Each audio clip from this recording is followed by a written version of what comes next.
Right? Thanking God again for letting us get a step further through his word, this time into Romans 4. Let's call Romans 4 the footsteps of faith, because that phrase is literally going to come up in this chapter, linking those of us who call ourselves Christians to the justification or the credit that Abraham was given for righteousness by his faith.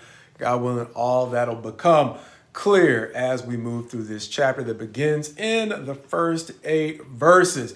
Using, as we said in chapter 3, Abraham as an example of somebody who developed a healthy relationship with God before there ever was a law of Moses. And in those first 8 verses, it's going to talk about the way that the one who trusts in the justifier is the one who develops a healthy relationship with God, as opposed to the one who tries to obey all the tenets of the law, as we mentioned before, because there is at least going to be some portion of the law that we are going to be tempted to either flat out dismiss or just disregard. Either way, we don't do it all right. And so it's by trusting in God, the one who justifies us, that we can approach the hope of justification, or being fit to be in his presence, I guess, in simpler terms.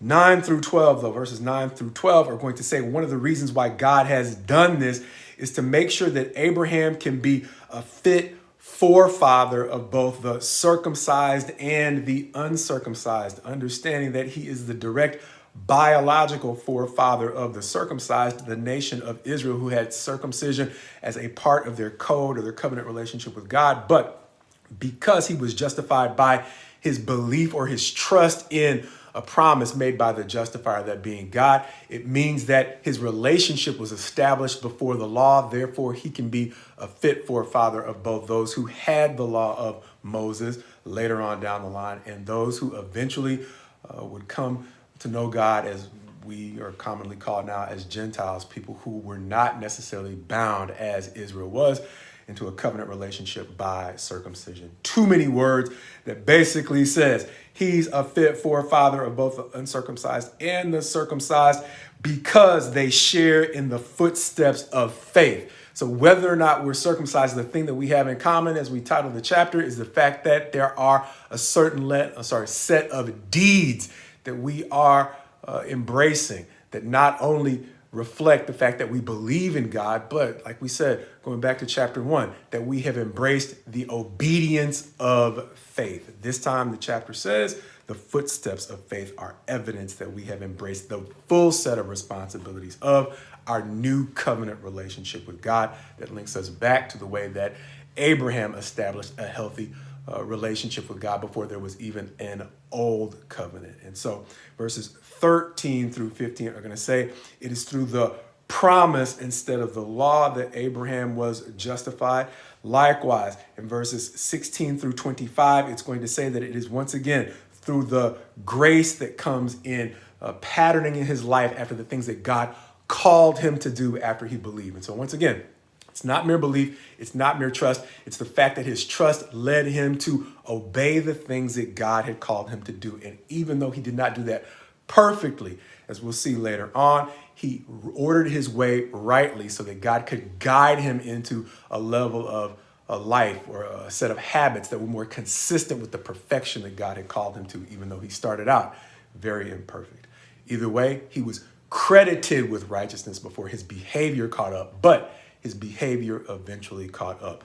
Therefore, in verses 16 through the end of the chapter, he is going to once again say that his faith grew stronger. He's going to talk about his faith, saying that it did not stay where it was in mere belief. His faith grew strong. And one of the reasons why, and because of that, he was credited with righteousness, or righteousness was credited to Abraham. And then likewise, the chapter is going to end up by saying it can be credited to us as well. Going back to that passage, however, that we saw that says the thing we have in common with Abraham is our willingness to obey, embrace the footsteps of faith, not just the promise or what we can get, because it's not described as a gift. It's described as something that was credited. Once again, we often use the representation or the illustration of a credit card. A gift card is different from a credit card. A gift card means you owe nothing when you hand that card and then try to redeem it at the store. Credit card, however, is something you offer up to get a good or service or whatever, but you still owe on that card. And that's the illustration that God chooses to use in chapter 4, understanding that he also describes his son as a free gift, or the free gift of God is a term that he also uses, but he uses two terms. It's not just a gift, it's credit. And Abraham walked in the footsteps of faith that allowed God to develop him into the kind of person that would, like we've seen in previous chapters, be just as much a man of God on the outside as he is on the inside. Understanding that after Abraham got the promise, he immediately wavered, lying about his wife before he ever had a son, because he was scared that his wife, even at her advanced age, was so beautiful that she could get him killed. And so that was not fully obedient or patterning your life in perfect obedience to God's promise. He won't say he wavered, because it specifically says his faith didn't waver, but it wasn't what it was by the time he gets to the mount, having Isaac as a son, called by God to offer him up as a sacrifice, fully obedient to that sacrifice. He now seems to be the picture of what God had called him to actually be. Going back to chapter 2, that says it's not simply one who is outwardly a person of God, who is justified before God, but it's the one whose deeds actually line up. And so in Abraham, we see a project, for lack of a better term, someone who started out, even though he believed God, he didn't have the confidence to do everything that was consistent with being a person who actually trusted God. And so he gives us a great example of those who, likewise, God credits us with righteousness.